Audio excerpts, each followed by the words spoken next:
Une édition un peu particulière qui mixe des concepts de 2020 et des nouveaux concepts 2021, puisqu'on n'a pas pu la faire l'année dernière. On a fait une double promotion et qui est d'autant plus qualitative, variée et avec des dirigeants passionnants, puisque c'est la base de cette remise de prix, de faire intervenir aussi les dirigeants, qu'ils échangent avec vous et entre eux sur les clés du métier et de la restauration rapide. Béatrice, je vois que tu es là. Merci beaucoup déjà à Sandwich & Snack Show de nous accueillir. Je ne sais pas si tu veux prendre la parole, un petit mot. Voilà, il y a un petit micro.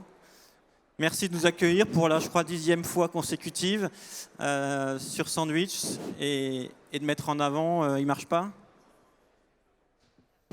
Ah si. Et de nous permettre de mettre en avant ces concepts. Voilà. Bonjour à tous. Voilà, je ne vais pas prendre beaucoup de temps, mais effectivement, je voulais vous accueillir, vous dire un petit mot de bienvenue sur le salon. On est vraiment ravis de vous avoir avec nous aujourd'hui et demain. Ça fait, on a eu quand même une longue année 2020-2021 avec plusieurs éditions qui ont dû être annulées, reportées, etc. Donc là, on est vraiment content de vous avoir tous avec nous et de pouvoir enfin relancer le fameux sandwich et Snack Show Parizza.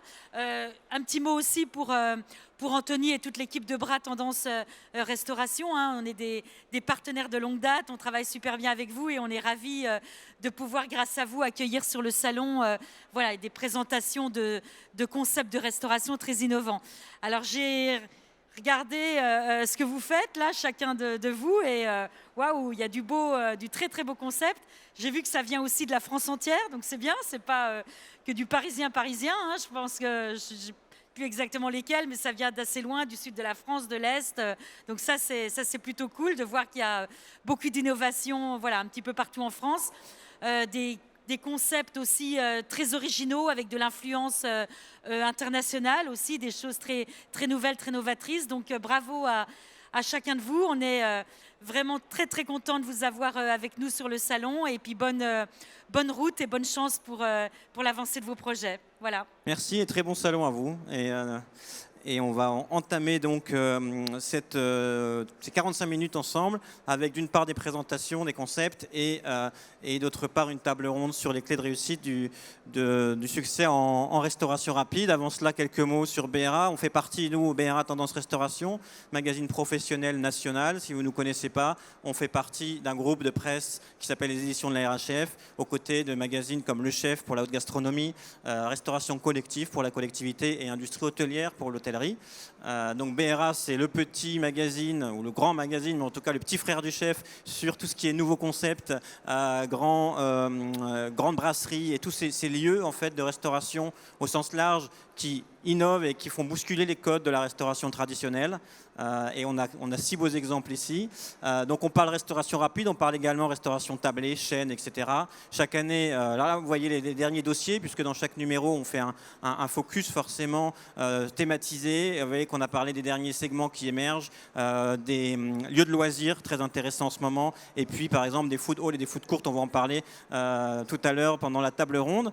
On est présent sur les réseaux sociaux, n'hésitez pas à nous y suivre. Et puis on a aussi ce panorama en avril qui fait aussi la force de notre magazine, qui recense 240 groupes de restauration classés par chiffre d'affaires avec leurs projets, leurs innovations, etc. Mais donc on est le magazine des chaînes et aussi des nouveaux concepts, comme vous le voyez aujourd'hui, puisque l'idée c'est aussi que ces concepts-là, demain, seront peut-être les chaînes françaises et internationales.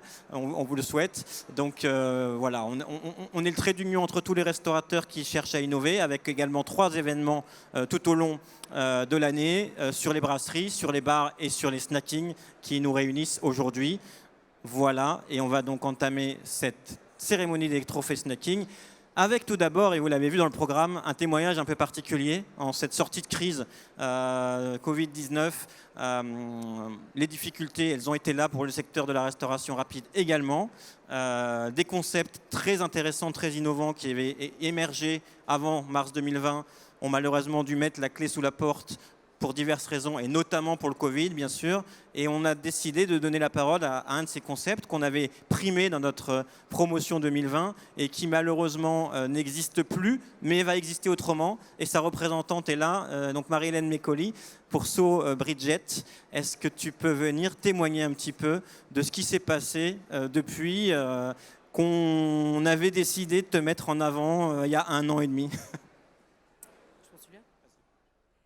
Si ça fonctionne, oui. Bonjour à tous. Donc moi je suis Marie-Hélène Mécoli, donc créatrice du concept So Bridget qui était à La Rochelle. Ce concept, c'était un coffee shop restauration rapide gourmande sans les 14 allergènes. Donc j'avais réussi effectivement à développer toute une carte de produits et d'alimentation de manière à ce que ce soit santé, bien-être et gourmand, évidemment. Et en plus de ça, on avait mis aussi dans le concept un espace bien-être, puisqu'effectivement, il y avait tout un parcours client qui permettait de à la fois se détendre avec un espace, alors pas sieste, mais un espace avec un casque sur les yeux qui s'appelait le Psio et qui permettait justement avant ou après déjeuner de se détendre de manière à ce qu'effectivement ce moment rapide de déjeuner soit à la fois un temps pour soi de relaxation et ensuite bien s'alimenter avec effectivement des produits sains, nobles, naturels, etc. Avec effectivement une démarche RSE également, puisque pas de plastique chez nous. Tout un concept aussi en termes de bien-être du salarié. Donc ça, c'était important pour nous. Pas de coupure, par exemple. Donc les gens qui travaillaient pour nous étaient effectivement en temps continu, ce qui leur permettait d'avoir une vie personnelle agréable. Alors pour toutes ces raisons et l'originalité du concept, on avait décidé en effet de vous remettre un prix en mars normalement 2020. Et le salon ayant été reporté, et en septembre 2020, quand je t'ai recontacté, alors tu m'as expliqué que non, finalement, après 1 an d'activité, l'établissement allait fermer. Pour quelles raisons? Qu'est-ce qui explique qu'un tel concept intéressant, aussi intéressant que ça, n'est pas pris en fait? Ou est-ce que c'est le Covid? Est-ce que c'est autre chose? Alors il y a les deux. Il y a effectivement Covid, puisqu'en fait on a fermé au 2e confinement, très exactement. Donc l'aspect Covid, on va bien sûr le mettre sur la table, mais on va le mettre de côté pour aujourd'hui.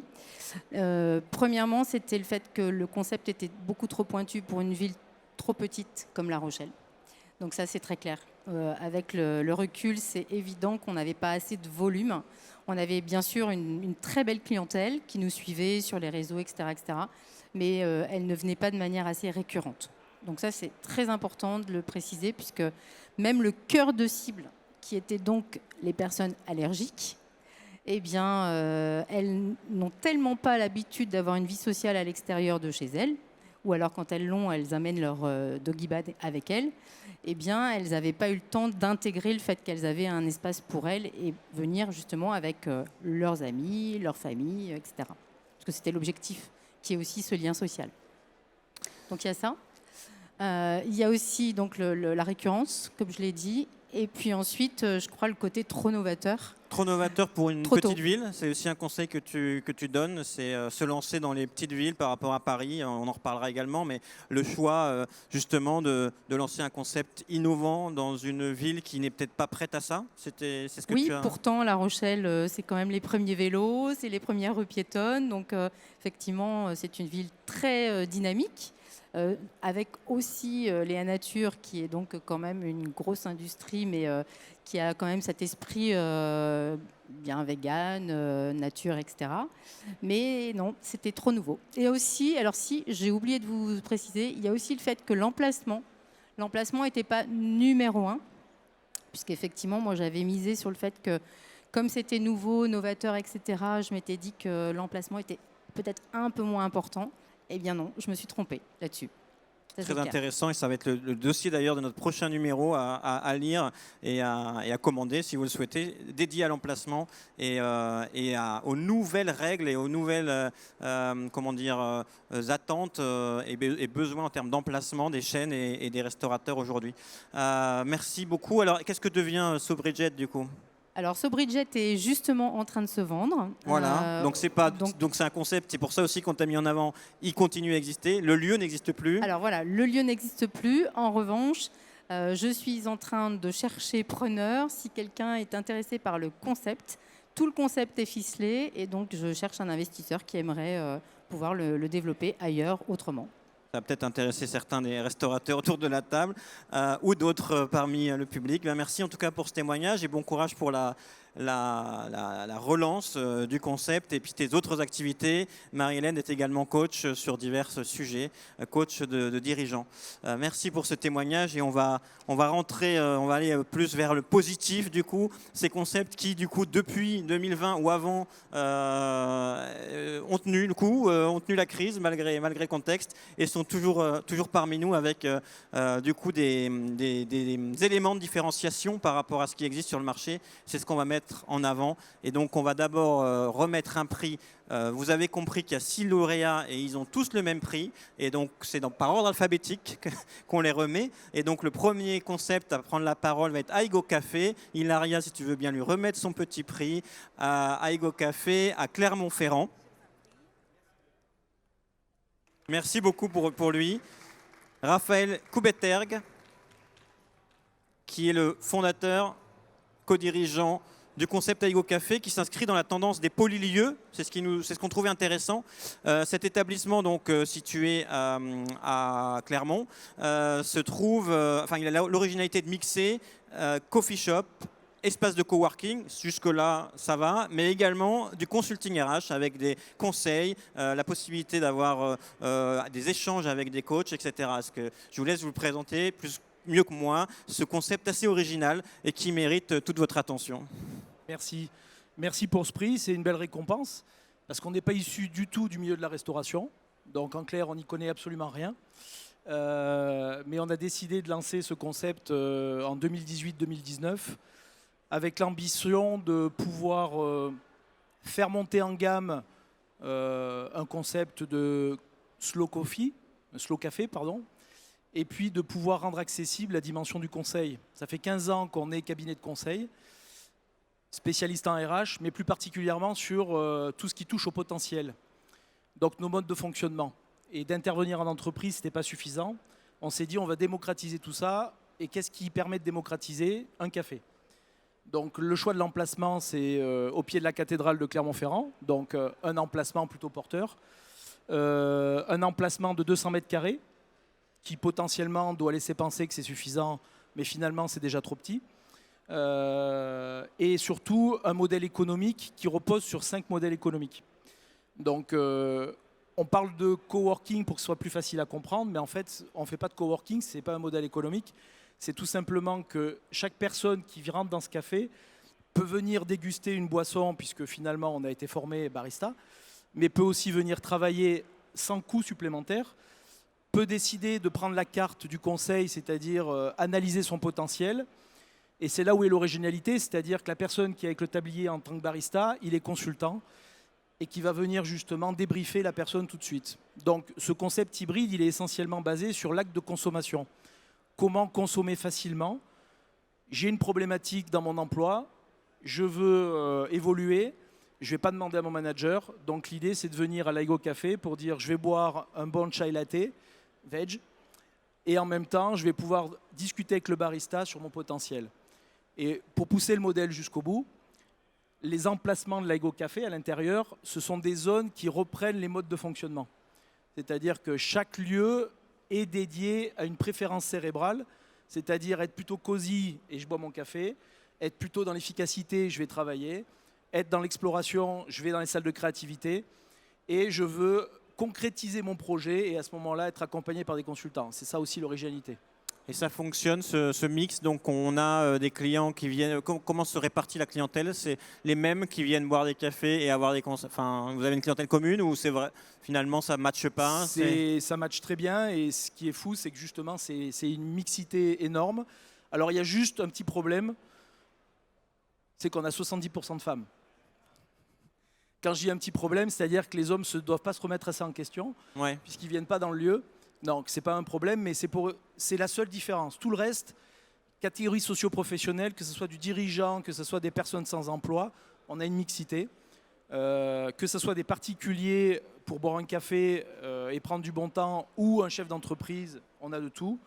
Et ça a vraiment, grâce à la communication de mon équipe qui est présente, on a pu toucher toutes les cibles et vraiment rendre ce lieu accessible. C'est-à-dire qu'il n'y a pas de connotation. Il y a une idée de développement derrière cette marque? Ou c'est un one-shot à Clermont-Ferrand Non. Je dis souvent pour rigoler que j'hésitais entre Clermont et Montréal. Et que je me suis dit que si je réussissais à Clermont-Ferrand, on pourrait aller à Montréal. Voilà. Donc l'idée, c'est bien sûr de faire, allez, on va dire une franchise. Mais je pense que comme tout le monde ici, ce qu'on vient de vivre permet de reconsidérer les choses en se disant qu'on va déjà commencer tranquillement. On a de très bons résultats. Pour parler chiffres, parce que c'est important, l'Aigo Café, c'est 300 000 € de chiffre.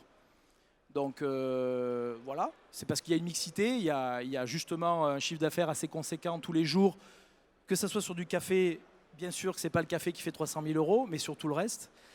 Et donc l'idée, c'est qu'une fois qu'on aura passé un peu ces événements un peu particuliers, l'idée, et parce qu'on nous le demande, on nous le demande tous les jours, d'ailleurs par rapport à la mixité, il y a autant les résidents clermontois que les touristes, qui viennent vous comme voir. on est placé en plein centre historique, on a énormément d'étrangers.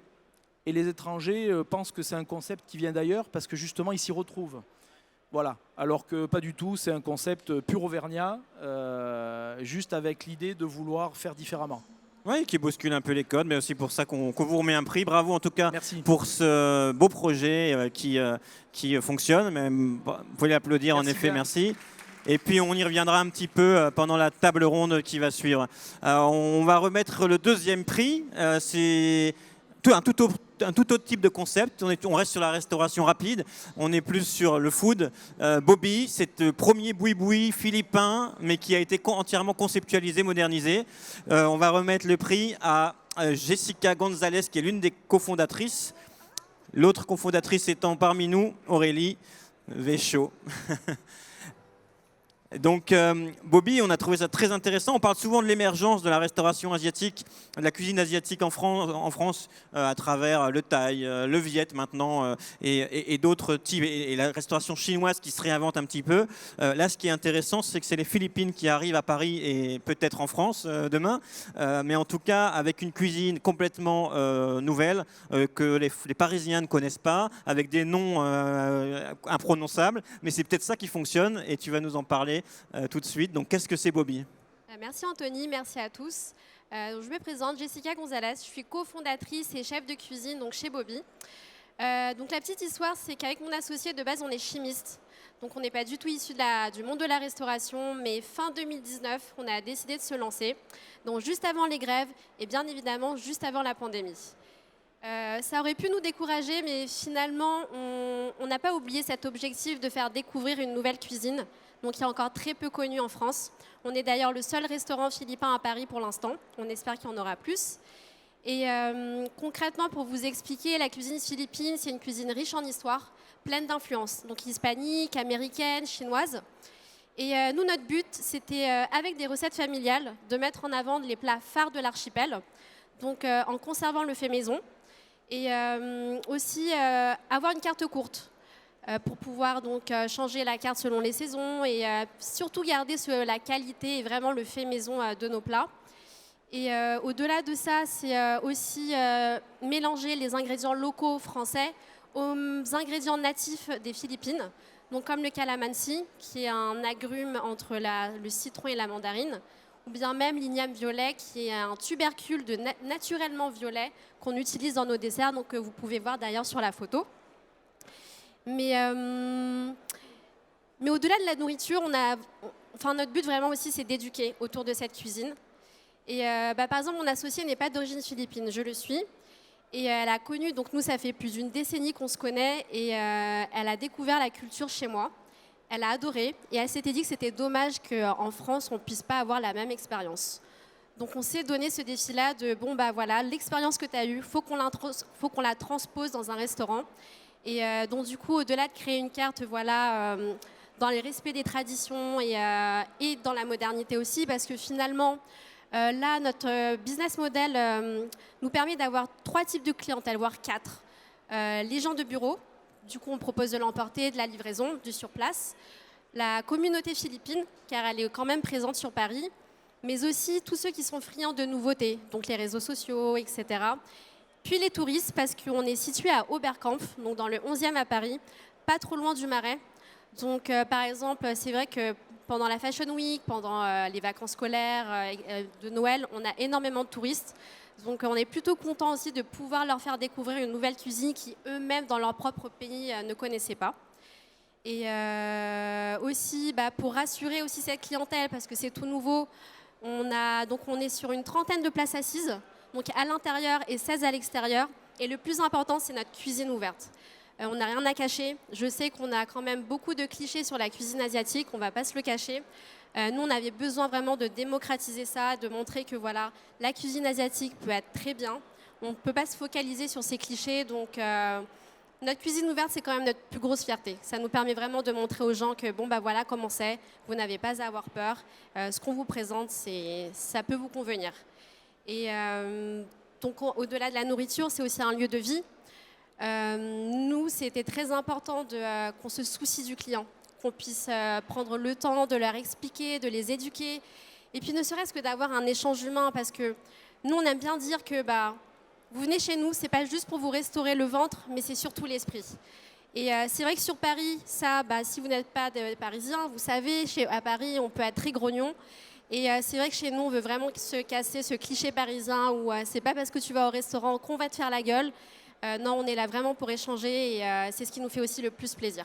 Comme aux Philippines. Hein. Je C'est crois ça, que c'est exactement. It's more fun in the Philippines. Non, c'est le slogan ça. officiel du pays. Moi, je connais bien ce pays et j'ai des amis philippins. Et une question, c'est justement de jongler entre un concept philippin moderne. Alors oui, les touristes, les Parisiens, je pense que ça les intéresse, ça, y a pas faute. Enfin, je pense clairement, et c'est pour ça qu'on vous a remis le prix aussi, qu'il faut aller chercher, aussi proposer des nouveautés aux Parisiens, et le buzz se fait tout seul, etc. Et ça marche avec vous. Et par contre, vous arrivez quand même à avoir la communauté qui elle est très traditionnelle. Et je sais que en faisant un peu trop moderne ou en montant les prix. C'est pas compliqué pour la large communauté philippine de Paris qui pourrait vous soutenir. Et je ne sais pas si elle est derrière vous en fait avec ce concept ou pas. C'est vrai que pour être honnête, on doit avoir 80% de clients français et le reste c'est la communauté. C'est vrai que c'est notre clientèle la plus challengeante car ils sont ils ont leur code, ils ont leur tradition, leurs recettes et on va pas le cacher, on a quand même eu des remarques, c'est meilleur chez moi, etc. Mais moi, il n'y a pas de souci, je respecte parce qu'elle est là, la beauté de la cuisine philippine, c'est la diversité en fait. Et c'est ce qu'on essaie de leur rappeler, que la cuisine philippine, c'est beaucoup de recettes, c'est beaucoup de régions, et que le plus important, c'est d'accepter toutes ces différences-là. Et finalement, on arrive à les fidéliser, et ils sont plutôt fiers, et c'est tout ce qu'on retient. Oui, c'est ça. En plus, vous pouvez. L'idée, c'est de pouvoir reposer aussi sur la communauté et être un peu l'ambassadeur des Philippines à travers un concept comme ça se fait de plus en plus, comme Pitaya, comme on a des enseignes dédiées par des pays. Ben, bravo en tout cas pour ce challenge. Malgré le Covid, vous avez tenu le coup. Oui. Et grâce à la livraison, je crois, on va en reparler après. En tout cas, on peut l'applaudir encore une fois. Ces deux jeunes entrepreneuses qui ont lancé ce beau concept philippin à Paris. On y reviendra pendant la table ronde. Troisième concept, on part à Strasbourg cette fois-ci, côté Est, et ça s'appelle le Labo. Je vous demande de l'applaudir également. Il est parmi nous le fondateur et Arthur Chouanet. Le Labo à Strasbourg, c'est un peu le snack du futur. Alors, pas seulement dans la déco que vous pouvez voir, hein, la déco est futuriste, il va nous en parler également. C'est un choix délibéré, ça s'appelle le Labo, c'est comme un laboratoire, mais c'est aussi par l'offre et puis par des démarches en fait qui sont clairement tournées vers l'avenir, de diététique et d'éco-friendly, en démarche environnementale très poussée. Je vous laisse parler de ce concept qui fait parler beaucoup de lui à Strasbourg, je crois, et au-delà. Hein.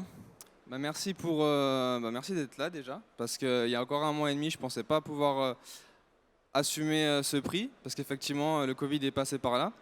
Le Labo, c'est quoi? Ça a ouvert déjà en décembre 2019, donc effectivement 3 mois avant la guerre, hein, comme le président a prononcé. Nous, le concept est assez simple. On crée des recettes avec les nutritionnistes de l'équipe de France de football et de rugby. On crée des burgers qui vous permettent d'avoir 100% des besoins nutritionnels à chaque repas. L'objectif, c'est de contrecarrer le fast-food actuel, de pouvoir être productif après avoir mangé pour justement ne pas avoir ce coup de barre. Donc on a vraiment créé ces recettes pour qu'elles soient parfaitement équilibrées. Et pour pousser le concept encore plus loin, on a décidé d'utiliser 50 à 60% de produits locaux, donc varier régulièrement les recettes. Et quand c'est pas locaux, c'est issu d'agriculture biologique, pour justement limiter notre impact carbone. Et c'est vrai qu'on a très bien commencé, puis le Covid s'est invité à la table de tous nos confrères restaurateurs. Effectivement, mon associé en plus m'a lâché à ce moment-là. Donc c'était le cuisinier en chef, donc ça n'était pas une période facile. Puis pour vous dire et pour être honnête, c'est aussi mon ex qui m'a lâché après 5 ans de relation. Ça c'est personnel. Mais du coup, quand j'ai lancé ça, ça a été une opportunité le Covid parce que du coup j'ai développé une partie épicerie qui vient s'allier en fait à la restauration, où j'ai fait 2 activités en une seule. Et aujourd'hui, j'ai intégré, en créant des pâtes à tartiner et des granolas, j'ai intégré 70 points de vente, dont les Biocoop, notamment, qui est une chaîne nationale. C'est ce qui m'a permis de survivre au Covid. Et donc, pendant toutes ces 2 années-là, effectivement, l'épicerie a pris le relais sur le restaurant, puisqu'effectivement, on est dans un quartier étudiant à Strasbourg, donc l'activité était vraiment basse, puisque les étudiants étaient principalement chez eux. On était aussi à côté dans un secteur d'entreprise, donc c'était beaucoup de télétravail. Donc l'épicerie, finalement, si vous voulez, ça a été plein de graines qu'on a semées un peu partout dans le Grand Est et en France, et qu'on a vu semer ici à la rentrée, puisque beaucoup de clients qui achetaient nos produits dans les épiceries sont venus dans le restaurant à la rentrée. Mais à la rentrée, il fallait aussi faire en sorte que l'épicerie puisse vivre et que le restaurant puisse vivre indépendamment. Et pour ça, on n'avait pas forcément de lumière, parce qu'effectivement, les étudiants ne consommaient pas forcément chez nous. Pourtant, c'était quand même la cible présente dans le quartier. Pourquoi ? Parce que nous, on ne proposait pas de frites. On ne proposait pas de frites parce qu'effectivement, la nutrition, c'était l'élément moteur. On s'est dit, en dernière carte, on va quand même tenter les frites, voir si ça change quelque chose. Et effectivement, on a fait notre plus gros mois de chiffre d'affaires en insérant les frites, en faisant des frites au four pour rester dans le concept. Parce qu'on s'est dit qu'après tout, les frites, c'est aussi le plaisir. Et le plaisir, c'est aussi être en bonne santé. Donc c'est comme ça qu'on a allié ce produit-là.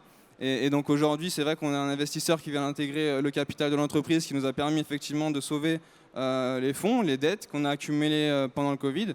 Donc aujourd'hui, on ne peut pas encore dire qu'on sort la tête de l'eau. Mais ce jour aujourd'hui, c'est un peu un drapeau blanc qu'on hisse grâce à ce trophée, puisque ça vient récompenser 2 années de travail acharné qui nous ont permis de croire toujours en notre concept, en notre projet, parce que les salariés qui ont été là, ils n'ont jamais lâché, ils ont toujours travaillé, ils n'ont jamais rechigné à la tâche pour toujours innover et proposer des nouvelles recettes. Chez nous, effectivement, la restauration, vous le savez, c'était très difficile de recruter.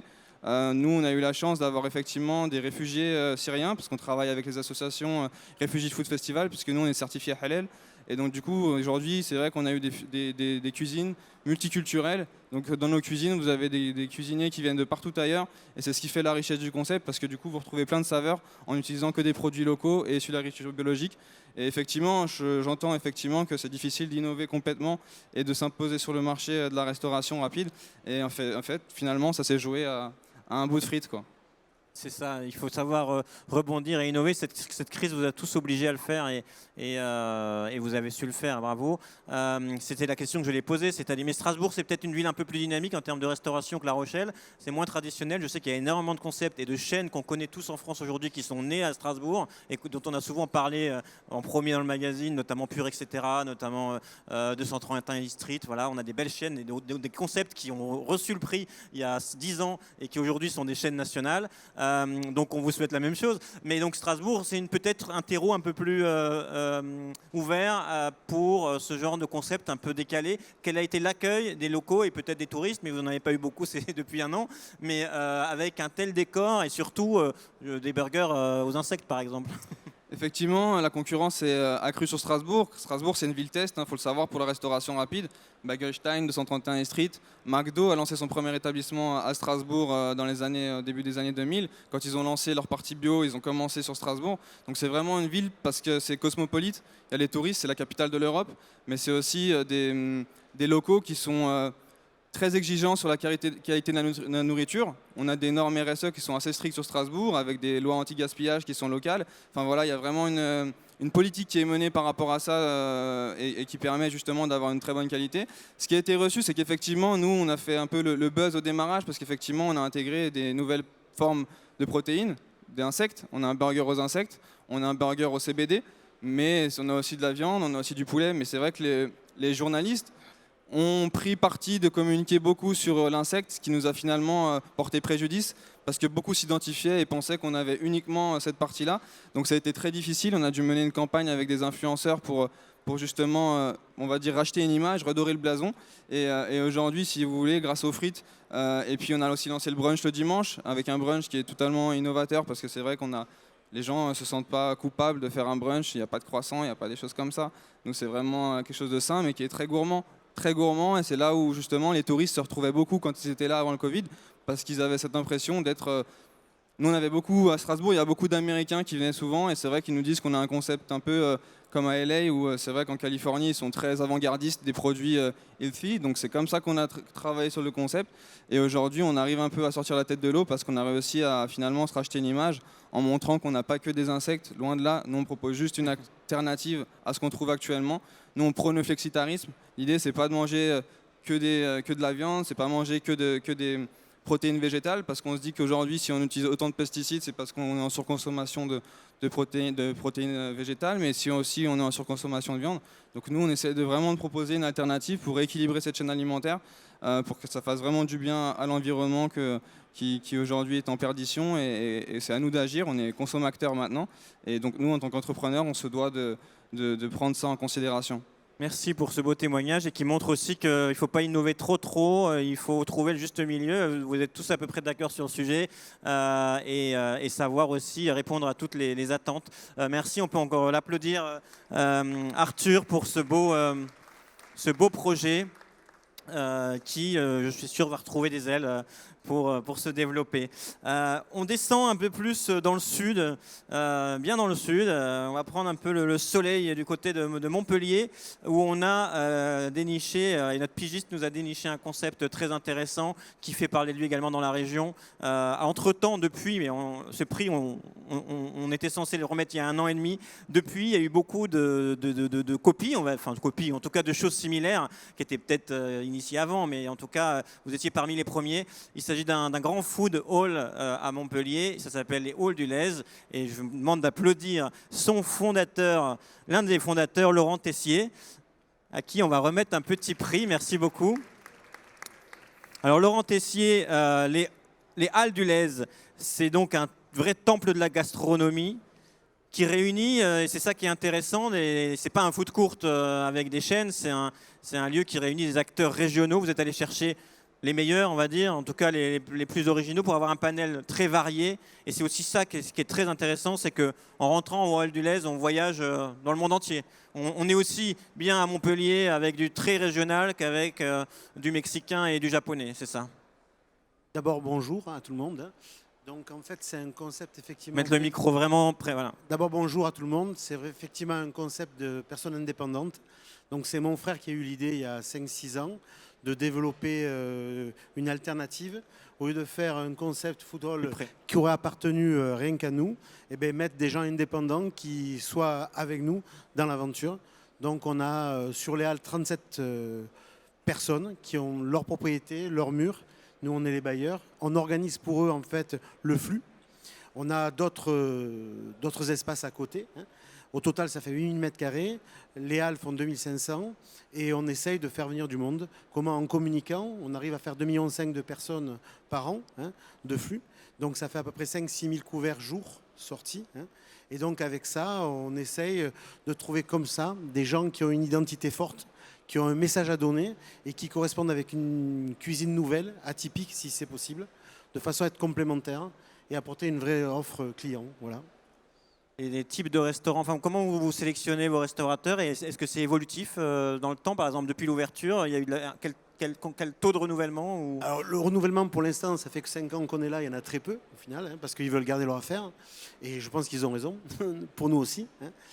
Quelque part, qu'est-ce qu'on choisit? On choisit des gens qui ont vraiment une identité, comme je le disais tout à l'heure, ou des gens qui sont pros dans leur métier depuis 10-15 ans, qui ont des marqueurs, soit parce qu'ils ont été grands chefs, soit parce qu'ils ont envie d'avoir une nouvelle manière de revisiter la cuisine. Et donc, on les intègre.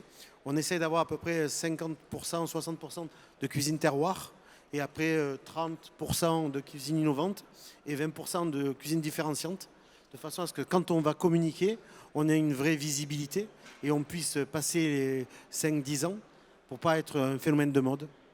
Ce qui est intéressant, et c'est aussi pour ça qu'on vous remet ce prix aujourd'hui, c'est que vous êtes allé plus loin, puisque je crois comprendre que vous avez créé une entreprise, l'idée étant de développer le modèle des halles du lait un peu partout en France, voire à l'étranger, parce que vous avez conceptualisé là encore des halles gourmandes, des halles de restauration, avec un univers et une façon, des process derrière, etc. C'est ça l'idée, vous allez le développer, c'est déjà en cours, je crois. Hein. La malchance du Covid nous a aidés.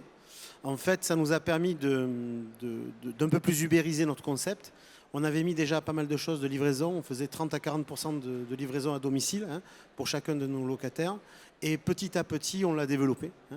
Donc, en fait, cette grosse difficulté, qui a été une difficulté pour les modèles classiques, parce qu'on a quand même 5-6 gros restaurants, hein, sur les halles, ou les rooftops qui font de l'animation, eux ont été pris de plein fouet. Par contre, tout ce qui était food truck et street food et food court, eux ont pu bénéficier en fait des médias, de tout ce qui était sur Internet pour pouvoir vendre, et ont développé 30, 40, jusqu'à 60% sur tout ce qui était asiatique sur Internet. Et donc, par rapport à ça, on a développé un concept et on a décidé d'en monter plusieurs. On en a signé, il y en a 2 qui sont en construction, là en France, un à Paris et un encore à Montpellier. Et on en a signé 11 au total. Et on va les faire sur les 3-5 ans. Donc il y a un food hall comme les halles du lait qui vont ouvrir à Paris. Et ça sera pour quand? Ben, c'est dans 1 an et demi. Et on y retrouvera peut-être certains des concepts autour de vous. Peut-être, j'espère. Eh ben, en tout cas, bravo pour ce que vous avez fait à Montpellier. On peut encore l'applaudir. Il faut surtout remercier mon frère qui a eu l'idée, qui est allé jusqu'au bout, Alexandre Tessier. Alexandre, le frère, Laurent, c'est une affaire en plus de famille. Vous êtes 3, je crois, associés, avec un ami. En tout cas, c'est un beau chantier. Et puis on a fait un dossier justement sur les food courts et les food halls, dans lequel il est expliqué que finalement, ça ne marche pas à tous les coups. Donc, ce n'est pas un sujet facile et vous êtes parti sur un terrain glissant, puisque c'est assez nouveau en France. Vous y êtes parvenu. Certains ont moins réussi, sans doute parce qu'il y a moins d'humains, moins de management dans l'histoire. Après, je crois que rien n'est facile. Voilà, rien n'est facile aujourd'hui, c'est sûr. Le Covid nous l'a démontré. Mais en tout cas, je bravo vous assure, à vous. On est associés avec les Porcel et ils nous ont appris l'humilité. C'est la clé de ce métier, je crois. Oui, les Porcel sont dans l'affaire. Ouais. Et bravo à vous pour avoir persévéré et permettre aussi au monde de la restauration d'avancer en France et d'évoluer vers d'autres choses. Voilà. On revient à Paris cette fois-ci.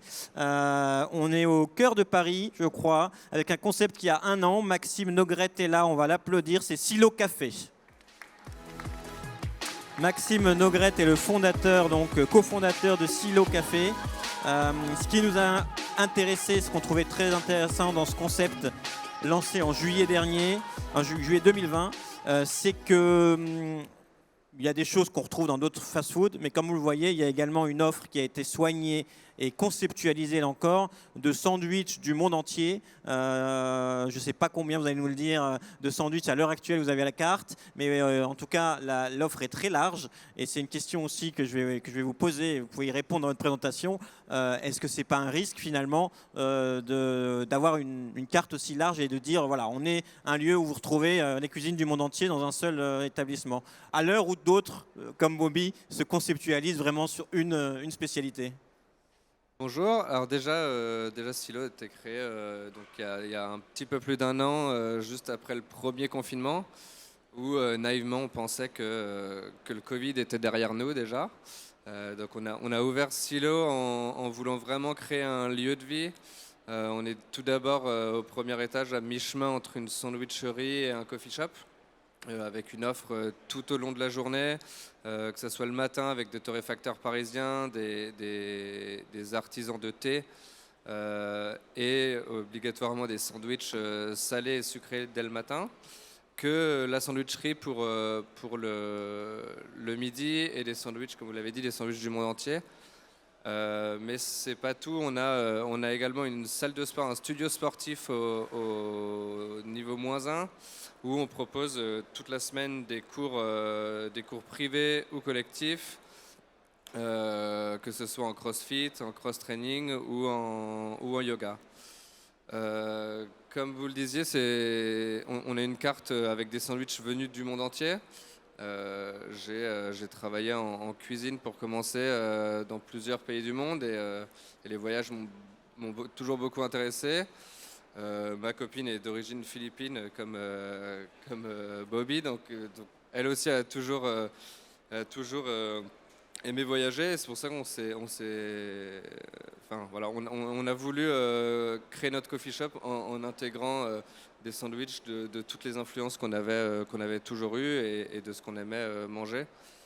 Et ça vous fait un axe de différenciation, l'offre étant très large en restauration rapide à Paris, et ça fonctionne, les gens viennent chez vous aussi pour ça, enfin, notamment pour ça? Alors oui, ils viennent pour ça parce qu'ils savent qu'ils peuvent manger des influences de partout. La fidélisation, c'est utile. Ouais. C'est ça, ils savent qu'ils peuvent manger d'un petit peu partout. Après, il faut être cohérent, on peut pas proposer, on a toujours 4 sandwichs à la carte, plus un pour le breakfast qu'on peut voir très classique américain, eggs and bacon. Après, ce qu'on propose à la carte, il faut être très cohérent. On ne peut pas partir sur tous les pays, on ne peut pas partir sur toutes les saveurs en même temps. On a des marqueurs, on aime toujours mettre des choses très classiques dans nos sandwichs, très classiques français. Par exemple, on met de la sauce ravigote, qui est une sauce qu'on mange avec la tête de veau normalement, qu'on met dans un sandwich avec de la dinde, du bacon, etc. On fait le poulet rôti, par exemple, qu'on mange le poulet du dimanche à la maison. On le met à rôtir avec tous les légumes, très classique dans une baguette, avec mayonnaise et salade d'herbe. Voilà, on essaye de jouer sur les saveurs du monde entier, tout en gardant une certaine cohérence pour pas trop perdre le client quand Mixer exotisme et tradition, c'est aussi, on retrouve un peu chez vous une force aujourd'hui en restauration rapide. Oser l'innovation, mais sans trop perturber les codes. On l'a vu, c'est aussi un fil conducteur chez vous. On va voir avec le 6e concept si tout ça est respecté. Donc, on va du côté de Lyon cette fois-ci. Merci en tout cas, on peut l'applaudir aussi pour votre concept Silo Café, Maxime. On part du côté du Lyon pour la 6e présentation. Taïbé, c'est Caroline Younes qui est présente, qui est cofondatrice. On peut l'applaudir, merci pour elle. Taïbé à Lyon, c'est une cantine méditerranéenne premium et responsable. Ce qu'on a trouvé intéressant des Libanais, il y en a beaucoup dans les rues parisiennes et des autres villes de France. Là, encore une fois, ce qui est intéressant, c'est la conceptualisation, aller plus loin dans l'offre et surtout dans le marketing pour faire comprendre aussi que les avantages de la cuisine libanaise, pour la moderniser, pour aller vers l'avant, et puis pour finalement vous y intégrer également dans ce concept Taïbé d'autres spécialités méditerranéennes qu'on connaît un peu moins, autour des falafels, voilà. Et vous y intégrez une notion très importante aujourd'hui dans la restauration rapide et la restauration plus généralement, de partage, un peu festif. Je vous laisse nous en parler et nous dire ce qu'était Taïbé d'ailleurs quand on y est allé faire un terrain il y a 1 an et demi. Entre-temps, je crois que ça a pas mal évolué. Bonjour et merci pour ce prix. Alors parlez fort et près du micro aussi. Bonjour et merci pour ce prix. Donc en effet, la cuisine libanaise, en effet, il y en a déjà un petit peu et on a aussi d'autres établissements qui sont spécialisés là-dedans, du nom d'Aclé, donc qui sont spécialisés dans la cuisine libanaise traditionnelle. Et ce qu'on a voulu avec Taïbé, justement, c'est sortir un petit peu, avoir la liberté de sortir un petit peu du traditionnel. Pour pouvoir coller à un autre objectif qui nous tenait à cœur, c'est de pouvoir travailler des produits de saison et de pouvoir se fournir en circuit court, ce qui était un petit peu plus délicat sur les mezzés libanais classiques. Enfin, ça marche très bien sur certains, comme les falafels, ça marche un peu moins sur le taboulé, par exemple, en hiver. Donc voilà, la naissance de Taïbé est venue de cette volonté de pouvoir proposer quelque chose d'un petit peu plus cohérent avec tous les enjeux environnementaux. Donc en effet, quand on s'est rencontrés, on a ouvert en septembre 2019, donc dans un local qui fait à peu près 150 mètres carrés dans le 3e. Quand on s'est rencontrés, on exploitait à ce moment-là. Donc le midi, on avait une carte sur ces sandwichs et bols essentiellement. Notre carte est 100% végétarienne. Pas végétale complètement, mais 100% végétarienne. Et donc le soir, des plateaux à partager. Depuis, en effet, on a déménagé le lieu dans un food court à Pardieu qui a ouvert en juin de cette année.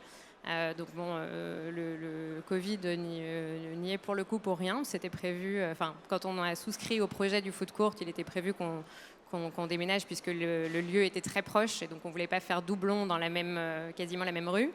Nous sommes par ailleurs à la recherche d'un local pour reprendre le concept aussi dans un autre lieu de Lyon, mais pour le moment, il n'est exploité du coup actuellement que dans ce food court.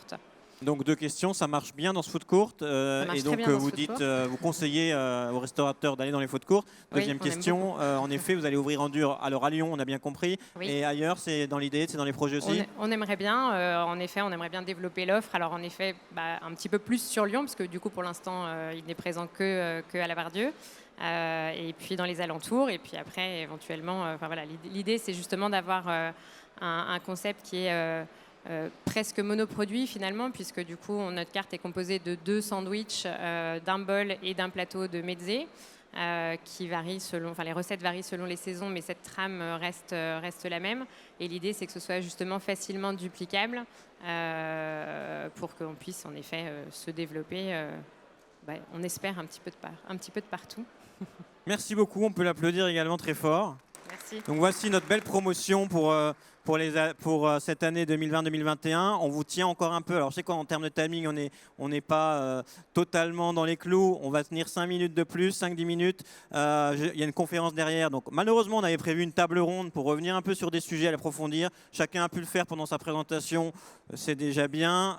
Moi, je vais vous faire une petite synthèse et surtout Laurent va venir à mes côtés pour prendre un petit peu, pour prendre de la hauteur sur tout ce qui vient d'être dit et vous proposer quelques conseils pratiques. Et puis, on va laisser la table ronde derrière qui, je crois, arrive à 13h. Quelle heure il est? Oui, 14h, c'est ça la table ronde derrière. Donc, on va 5 minutes. Je ne vais pas vous redonner la parole malheureusement. Après, les concepts sont sur notre stand, juste à côté, si vous souhaitez venir leur parler et développer des sujets. On a bien compris qu'il y avait des choses importantes dans vos concepts. C'est le bien manger, la transparence, on les retrouve dans tous les concepts, avec des acteurs régionaux au Halles du Lez, avec des produits de saison chez Taïbé, avec du fait maison et à la commande chez Silo par exemple, collaboration avec une nutritionniste au labo. Voilà, tout le monde est sur le premium. Certains sont sur le bio, pas forcément, on n'est pas sur une tendance complètement bio. Le véganisme, on est plutôt sur du flexitarisme pour pouvoir justement répondre à toutes les offres.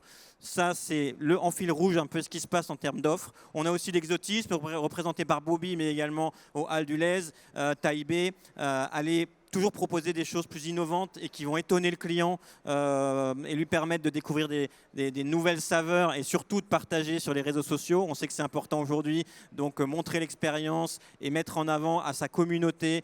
J'ai découvert un plat philippin, c'est génial, venez le voir. Donc une offre qui se veut variée, mais on a compris également, attention à l'innovation, pas aller trop loin. Et puis, on n'a pas trop parlé des boissons. Certains innovent également sur les boissons, c'est un sujet important. Créer sa propre boisson, proposer. Je sais que chez vous, il y a du jus de calimansi. Certains font leur propre thé glacé. Ce sont des sujets, en tout cas, importants dans la restauration rapide sur lesquels il est peut-être judicieux de s'interroger. Renouveler son offre tous les 15 jours, tous les mois, avec des plats éphémères. C'est le cas chez Bobby également, malgré une offre déjà forte. Et puis tout l'univers, on n'a pas trop développé ça, mais ça va avec ce que je disais de la société instagrammable finalement. Vous y êtes tous, hein. On a vu les photos défiler. Les Halles du Lez, c'est très soigné. À Ego Café, on a vu que pour un concept qui n'est pas de la restauration, vous avez emprunté les codes du coffee shop un peu à la danoise. C'est très bien. Le labo, c'est un choix particulier, mais en tout cas, ça fait parler de lui et c'est ce qui compte aussi. Et c'est cohérent avec votre concept, donc bravo. Voilà. Bravo à tous pour le côté décor et architecture et qui est très important aujourd'hui dans la restauration. Les services, on l'a vu. Certains proposent des choses en plus. Certains ont décidé de se reposer sur plusieurs pieds. La livraison, la vente à emporter. Bravo également pour votre résilience face à la crise avec tous ces sujets. Et puis enfin, peut-être important également, et c'est la une de nos derniers numéros, l'ambiance festive, le partage. En cette sortie de crise, les clients on se posait la question, ils ont envie d'aller au restaurant, ils ont envie d'autant plus qu'avant de partager avec leurs amis, leurs collègues, des moments de restauration, de découverte et de sympathie. Et vous y êtes tous sur ces sujets-là, avec des animations le soir, avec des plateaux de dégustation, des rooftops. Voilà. Bravo également pour tout ça. Laurent, est-ce que mon bilan en tant qu'expert de la restauration est correct? Et quels conseils tu peux donner à nos petits restaurateurs? Merci Anthony, bonjour à tous. Petite introduction, Laurent Payès donc, travaille avec nous dans le magazine. Vous retrouvez une fiche de Neo Engineering chaque mois qui vous donne des conseils managériaux et souvent d'ailleurs des avis bien tranchés sur des sujets de la restauration. Alors là, quel est ton avis un peu plus tranché que le mien sur tout ce qui vient d'être dit? Merci, donc bonjour à tous. Ouais, donc tu as déjà tout dit en fait, hein. Donc moi j'ai plus qu'à vous complimenter. Je suis vraiment ravi pour ce métier qu'il y ait des gens qui œuvrent sur des valeurs aussi solides que les vôtres, celles du partage des produits sains, de l'approvisionnement locaux, etc. C'est bien. Donc je suis admiratif en fait, c'est super. Après, dans la traduction, alors pour vous donner, si vous voulez, un point de vue sur la traduction du concept dans la réalité, c'est là où des fois ça se complique un peu, hein, c'est-à-dire qu'il faut avoir raison au bon moment, que les clients ne sont pas forcément curieux, que les clients ne sont pas forcément fidèles, qu'on peut même créer des jalousies aux alentours, hein, dans le périmètre concurrentiel. Donc il faut avoir une sacrée foi attachée, faut en vouloir quoi, pour tenir dans la durée, faire face à des déceptions parce que le concept au bout d'un moment ne suffit plus. Il faut pouvoir traduire ce concept dans la réalité et la plus belle image de cela, c'est la relation client. C'est la relation avec vos clients. Ce que vous créez avec vos clients au quotidien est unique en fait. C'est-à-dire que la valeur de votre entreprise, la valeur de votre concept se traduit par cette relation si spécifique avec les clients qui font ensuite boule de neige. Voilà, c'est ça qui est essentiel, c'est d'avoir, si vous voulez, suffisamment d'énergie à la mise en œuvre pour au quotidien renouveler le geste et l'expérience tout le temps avec ses clients. Et donc pour cela, quand on ne sait vraiment pas tout le temps quand est-ce que ça survient, en fait, cette relation client et cette valeur ajoutée pour le concept, il faut avoir de la trésor, en fait. Il faut avoir de la trésorerie pour pouvoir passer le cap fatidique des 3 ans, anciennement connu lorsqu'il y avait le fonds de commerce qui était la figure de proue de la valorisation d'un restaurant.